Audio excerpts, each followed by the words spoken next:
Thank you, Dr. Gainsberg, and thank you everyone so much for being here to share in this, for me, what is a very exciting day to finally share the results of my study, Teacher Perceptions of Next Generation Science Standards, Professional Development Effectiveness. I'm so happy to be joined and supported by an amazing committee that includes Dr. Julie Gainsberg, who you just heard from and who I've been working with these last many years in this work. And then my other committee members, Dr. Bagwell and Dr. Soto, who have supported with providing feedback and reading throughout the proposal and various stages. And then because we're not doing a formal introduction in the chat box or anything, everyone else in the audience is family, friends, and especially colleagues who have supported either me on this journey or in all of our PDs that we do to support our teachers. So with that, we'll go ahead and get started. And I'm timing myself, so I'm going to start my timer there. All right, so I wanted to start here with this picture. I was trying to be dramatic on the morning of Saturday, August 27th, 2016. It was 8:30. I was at CSUN. I was about to go through those doors to take my very first class as part of this program. For context, I was beginning my third year as a science specialist, and I had the job of developing NGSS PD. I was also super excited about the idea of getting a doctorate, and I really wanted to find out if I was doing my job right, if I was making PD that was actually any good or very helpful. I thought it would be a simple 3-year process. So here we are 7 years later, and I'm excited to finally have an opportunity to share some of what I've learned along this journey. So a bit about the problem I was researching and tried to learn more about. So back in 2013, there were ambitious efforts underway as the next generation science standards were released and adopted. The standards called for a lot of shifts in teacher practice and knowledge, and then supporting those shifts would obviously require professional development. Now, there was a broad consensus regarding what effective professional development entailed, but a lot of those features were really broadly defined. And a lot of the research showed that we knew very little about what teachers' professional development experiences actually were. And then, in addition to those two pieces, the National Research Council, who wrote the framework upon which the standards were based, made a suggestion that their 1996 PD recommendations be revisited. And then other researchers said that we would need to update the PD research base in light of these new standards. So that was the problem. So then my purpose in all of this work was then to take the opportunity to explore teachers' perceptions of the professional development they were engaging in as they were working to implement these standards, and really learning about the effectiveness of the various activities in supporting the shifts they needed to make. I addressed that research problem through a couple of research questions, specifically, what are teachers' perceptions of the professional development activities in which they engaged? Sorry, I need to move the little picture out of the way. To support their transition to the next generation science standards and the effectiveness of these various features in supporting the implementation of the next generation science standards and the Common Core State standards for English language arts that supplemented them. So that was the main research question. And then I had 4 sub-research questions. So the first sub-research question focused on what types of professional development activities had teachers been engaging in to support their implementation. The second sub-research question centered around the knowledge and skills teachers perceived they gained from their participation in these activities.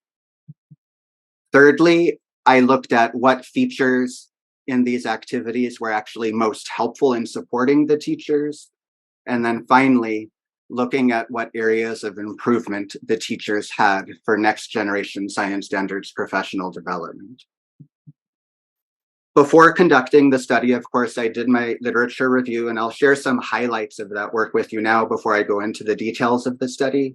So one area I researched was just the demands placed on teachers by the new standards. So with NGSS, there was a new vision for how science education would occur in our classrooms. So now it was going to be much more about depth over breadth. Students were meant to be doing science as scientists do science. Big focus on phenomenon-based instruction, so having students be able to experience and explain science through real-world phenomenon. And then there was this three-dimensional nature of the standards. So now not only did students need to learn content, but they needed to learn practices or behaviors, and they needed to learn how to think like a scientist. So not only were students needing to do all of this, but their teachers were needing to make sure that they could. The other demand came then from the Common Core state standards. So these were connected with the NGSS. So now the focus was much more on argumentative writing versus persuasive writing. There was a really close connection between reading and writing. So now students needed to summarize, evaluate information that came from text.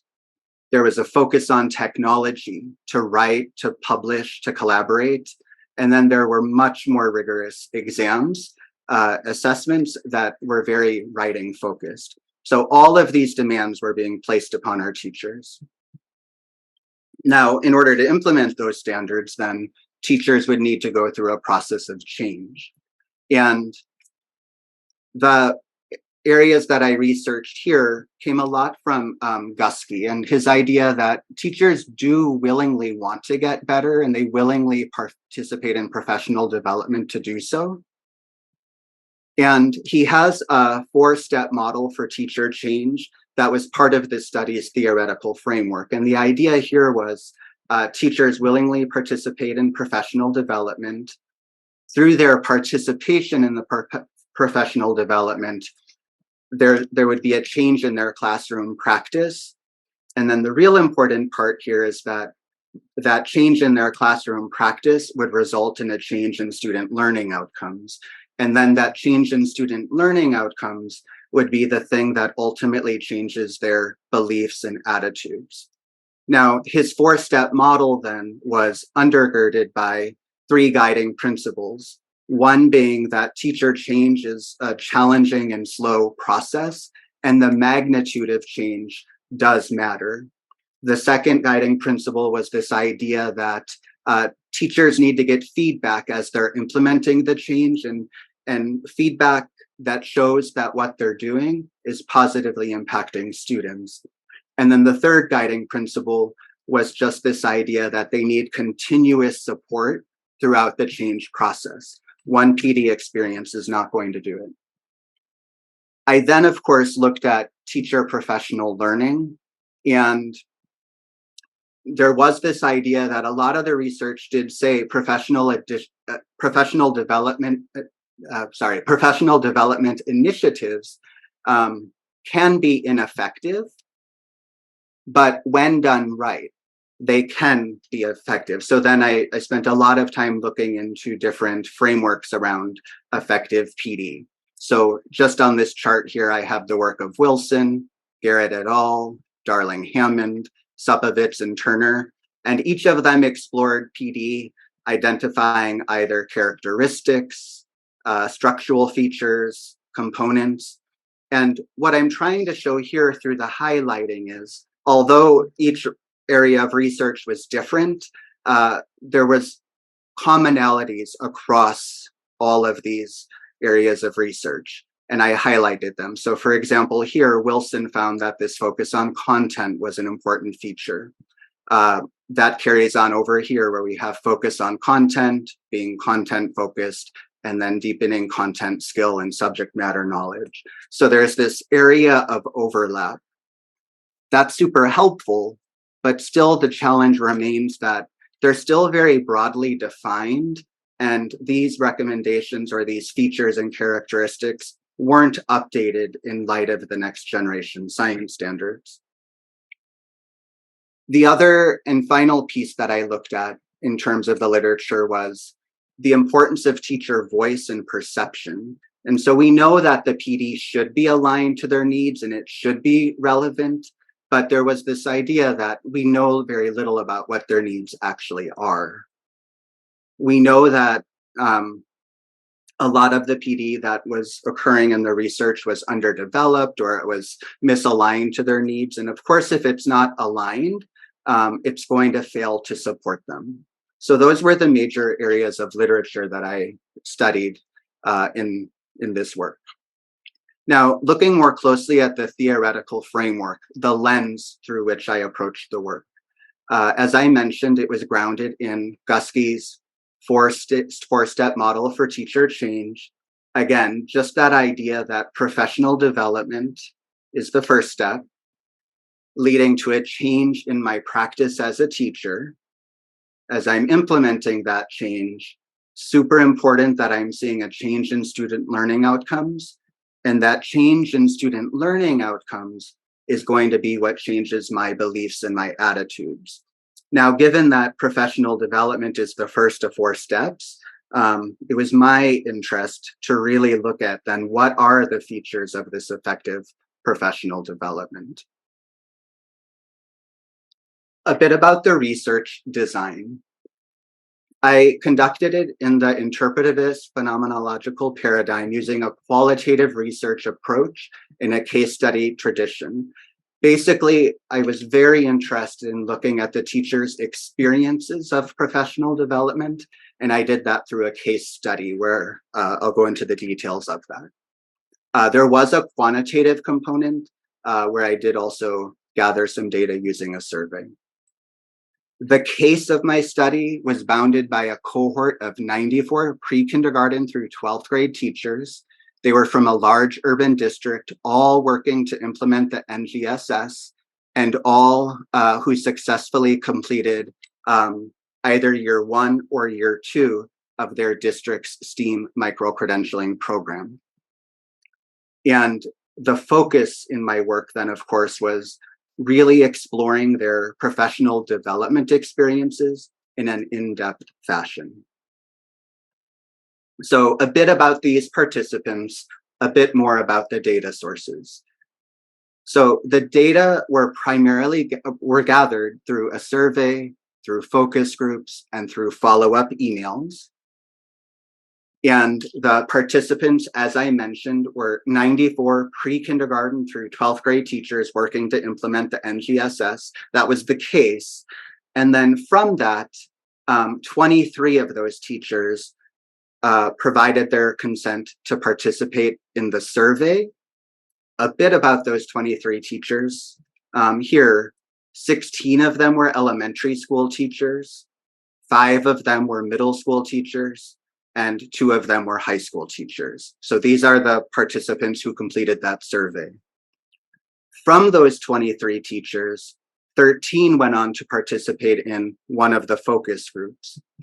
A bit about those focus group teachers. We had one focus group with 4 elementary teachers. We had a second elementary focus group with 4 teachers. A third focus group with our 3 middle school teachers who volunteered, and then a high school focus group with 2 teachers. Looking more closely now at those surveys and focus groups and the procedures I followed. So the survey had 28 questions. There were questions around the grade span, the roles, the primary subject areas. There were questions around the teacher's self-reported familiarity with designing and delivering NGSS instruction, around their familiarity with the design of the NGSS and how they were used in planning, questions that measured their frequency of engaging their students in NGSS instruction, and then how their engagement in professional learning to learn about NGSS. And then there was one open-ended question that asked them to describe their professional learning activities and their perceptions of those activities. The surveys were distributed to all 94 teachers, or the invitation to the study that included the survey was distributed to the 94 teachers in the spring of 2021, and I administered the survey via Qualtrics. In terms of the focus groups, I had a protocol that had 10 main questions, and then it had probes to facilitate the conversation. And the questions really centered around the types of professional development the teachers had engaged in, the perceptions of that professional development, the knowledge they perceived they gained, the types of professional activities they found helpful, changes in their practice that might have resulted from their engagement, and then areas for improvement they identify. For the focus group, again, I had those 13 teachers that volunteered. They participated in one of 4 90-minute virtual focus groups via Zoom in June of 2021. And again, I mentioned that it was the 2 elementary focus groups, 1 middle school focus group, 1 high school focus group. Now, the final data collection instrument was just follow-up emails. So while I was analyzing all of that data from 2021 to 2023, I would follow up with the teachers via email to extend some of the findings that were coming up in my analysis. So the procedures then I followed once I gathered all of that data. For the surveys, the close-ended questions were quantitatively analyzed, and I was really just looking for trends. For that open-ended question, I used qualitative analysis, similar to what I did for the focus groups, which I'll show you now. So for the focus groups, I audio recorded all of the focus groups. I then uploaded those recordings to a transcription service. Once I received those transcripts back, I read them multiple times while listening to the recording to make sure they were accurate. And then I uploaded those transcripts into Atlas TI, which is what I used to do my analysis.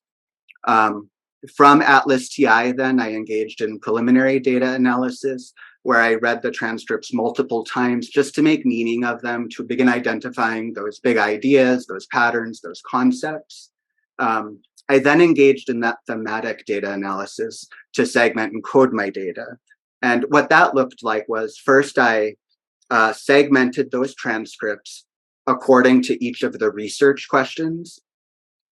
And then within those segments, I highlighted the significant quotes that helped to answer those research questions. From there, with those quotes, I applied a descriptive code that really captured the content of that text. And then I grouped the codes into the themes that I'll be sharing with you in a few moments. And once the codes were in the themes, I then totaled the frequency of occurrence. So when I show my findings, it will be according to the frequency of occurrence. So what did I find? Looking at the survey quantitatively, teachers did share that they were more familiar with the Common Core state standards for English language arts than they were with the NGSS. In terms of designing and delivering instruction, they were slightly more comfortable or knowledgeable with designing and delivering Common Core instruction than they were with designing and delivering NGSS aligned instruction. In terms of what they knew about the design of the NGSS, they were most knowledgeable with the actual parts of a standard. So they were very knowledgeable about identifying what you see on the screen here. They also had high levels of knowledge around those 3 dimensions. So the practices, the core ideas, those cross-cutting concepts. In terms of using the NGSS in their planning, they were most comfortable with developing performance tasks, more so than designing lessons. And then in terms of how they were engaging their students, they most frequently engaged their students in activities that required them to create evidence-based arguments, and they less frequently engaged their students in conducting multiple investigations that were driven by the students' questions. That's a big part of NGSS, and in the focus groups, they actually talked about how challenging and scary that was for them. So this finding makes sense.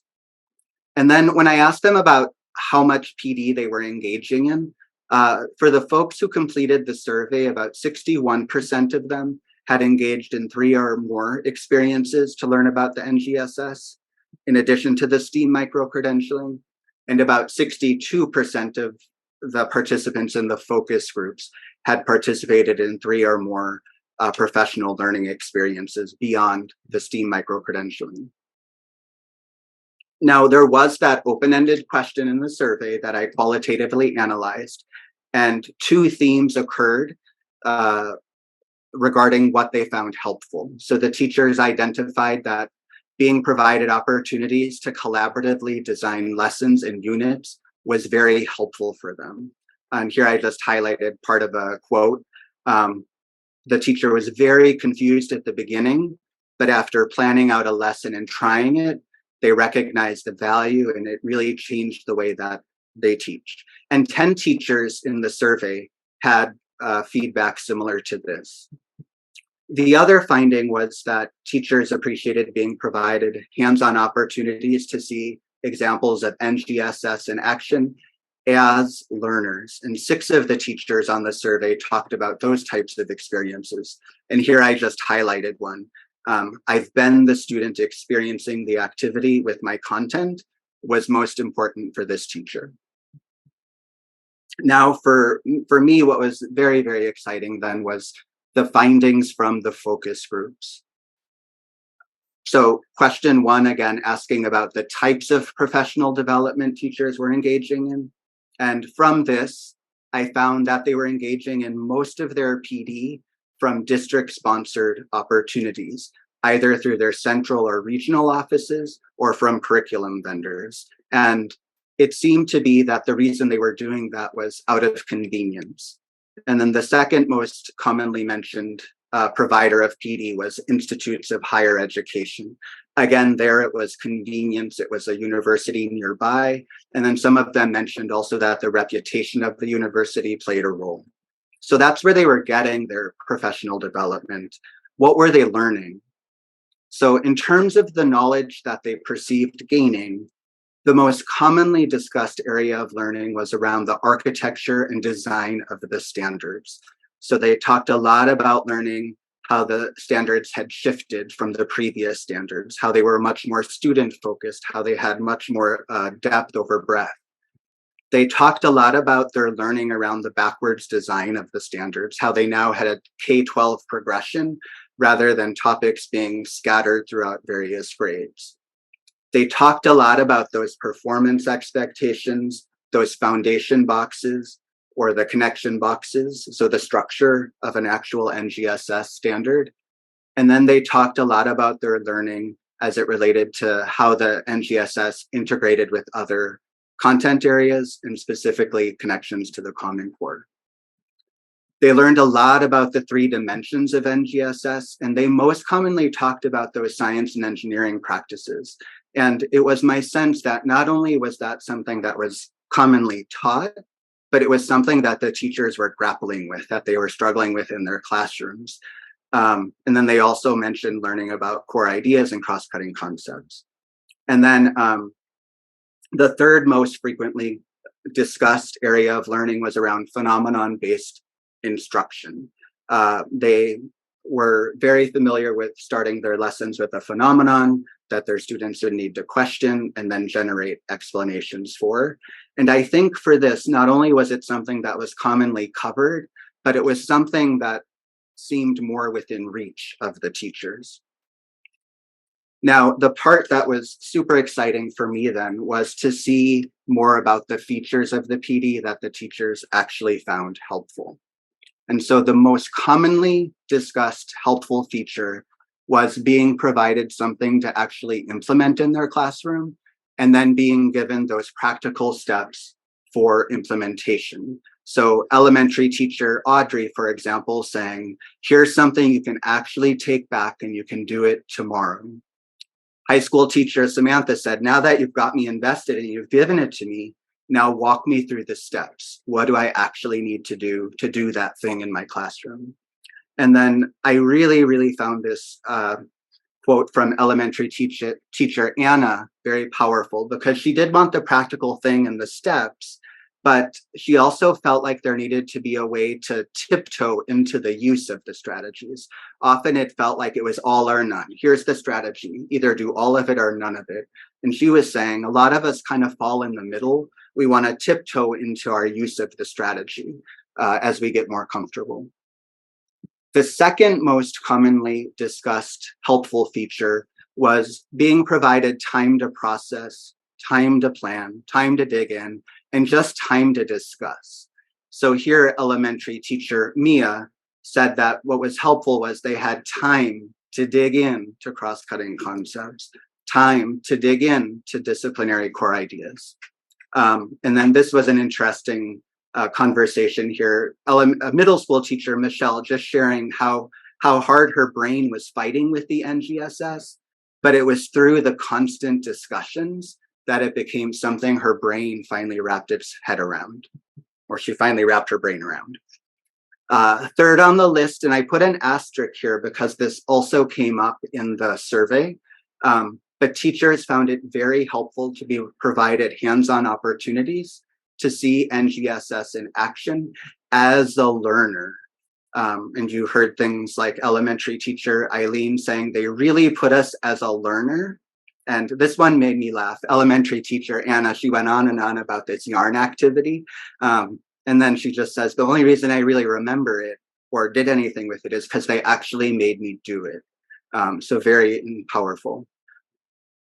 This was very interesting. This wasn't something I expected to find, but teachers talked a lot. Like I was trying to get at strategies or features, but they kept bringing it back to the facilitator.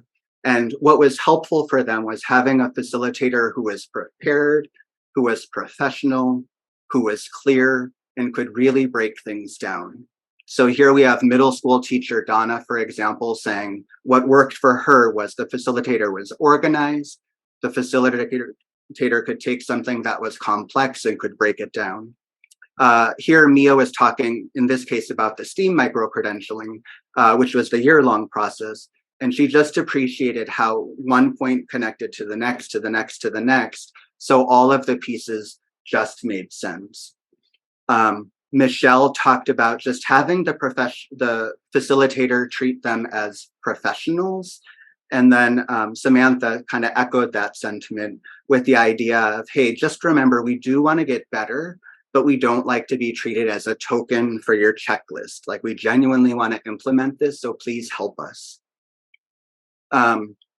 Number 5 on the list of helpful features was hearing from expert speakers. And the teachers talked a lot about how the expert speakers had the ability to really grab their attention, to pull them in and to motivate them.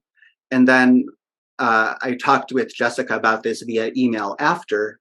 She also said that the expert speakers were helpful because they helped to validate what they were hearing within their district or within their PD and what they were trying in their classroom. So it gave her validation for what she was doing.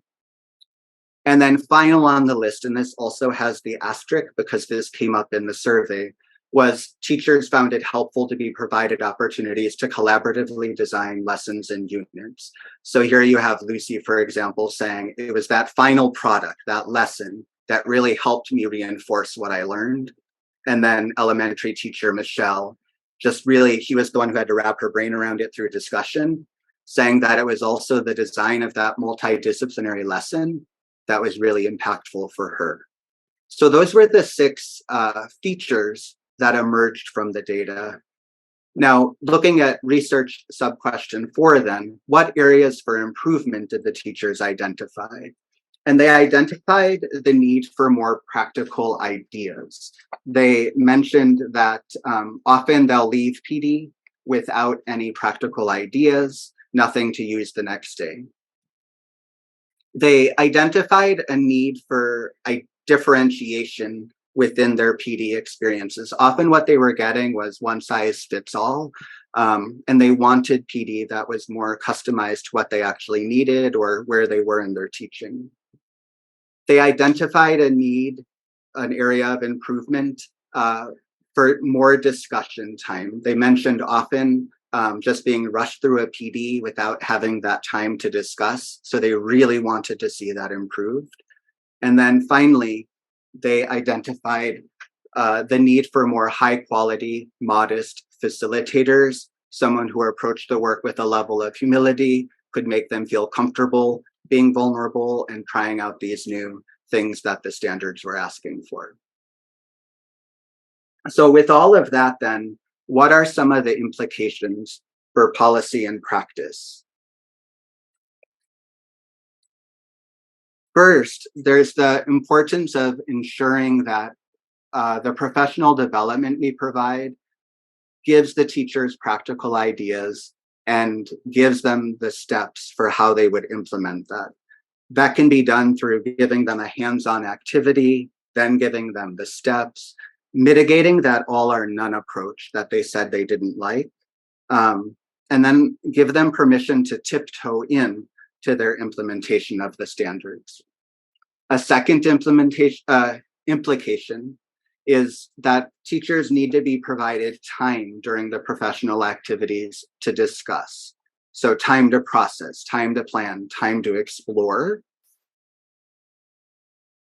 We need to be providing PD experiences that are differentiated, focused on what the teachers need rather than on generalities, moving away from that one size fits all PD that they talked about. And we need to take time to understand what they actually need. Maybe through a survey like what I did in this study would be one approach.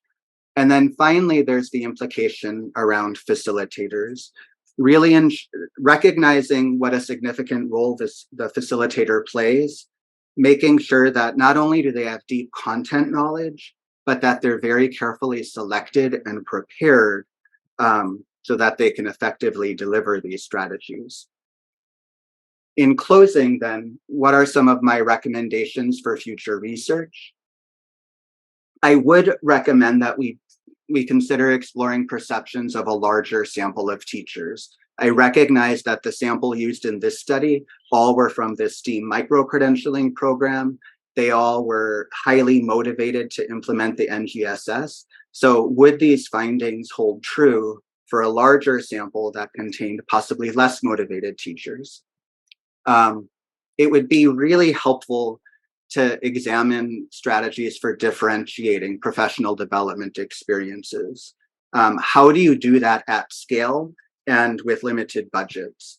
And then how do we support this idea of tiptoeing into the NGSS? How do you take a strategy and break it down along a continuum?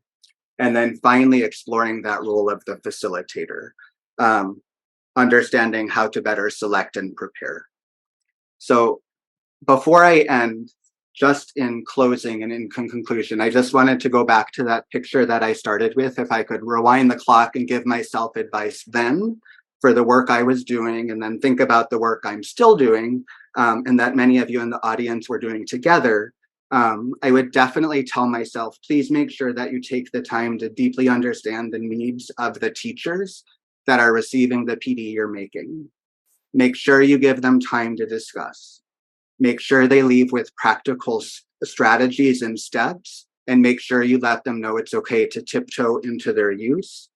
And then also just make sure you continue to approach the work, not only from a place of knowledge and preparedness, being professional, but remaining humble, recognizing that that will make a difference for the teachers.